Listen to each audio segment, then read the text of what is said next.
Hello, I am Mike Mack, and thank you for commenting on my research essay proposal. From the choices we were given, I chose to use the poetry of Paul Laurence Dunbar as my research project analysis. Admittingly, I know nothing of the work, life, or thoughts of Paul Dunbar, and honestly, I am disappointed in myself. From the little I have learned of his short, prolific, and tragic life. The primary sources for this project are 3 undated poems written by Paul Dunbar, with instructions that I interpret to compare them as a collection of parts. And I am going to take a chronological and biographical approach to my essay. All background images used in the making of this presentation are cited on screen for the entire time the image is used, so there is no confusion.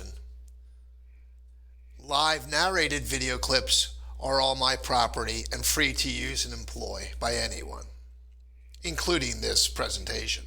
In the poem, In the Summertime, it's a very simple formula for rhymes, just an A and B pattern repeated in a very long poem. It speaks of freedom, the relief.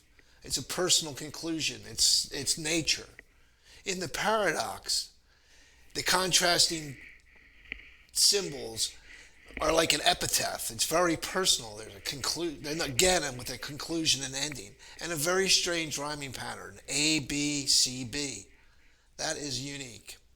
Then when we get to the final poem, the sympathy, it's right like he's reading a picture out of slavery. He's captured, despair. He remembers the memories and the sorrow and how slow things are. And the rhyming pattern is very different. A, B, C, C, B. Who writes like that? What am I trying to accomplish? A comparative biographical essay focusing on the different ways Dunbar constructed his poems over his short and productive career. The 3 primary source materials in themselves show individual rhyming patterns. Is this true of all of his poetry? Is there a signature style? Is it despair revealed in the 2 poems, relieved in the accompanying primary source In the Summertime? I am curious how his perspective and lyricism would apply in today's world of creatives. From what little I read of Mr. Dunbar, these poems do not represent his optimism or his upbringing. Is that something I can incorporate in this essay?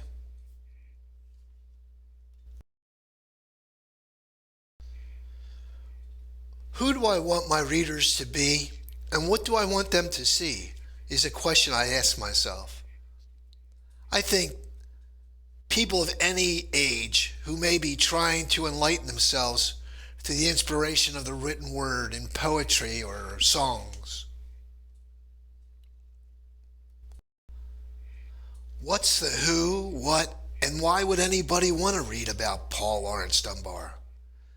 Can I show that his style and structure changed like his themes did over time? And in what way did they change?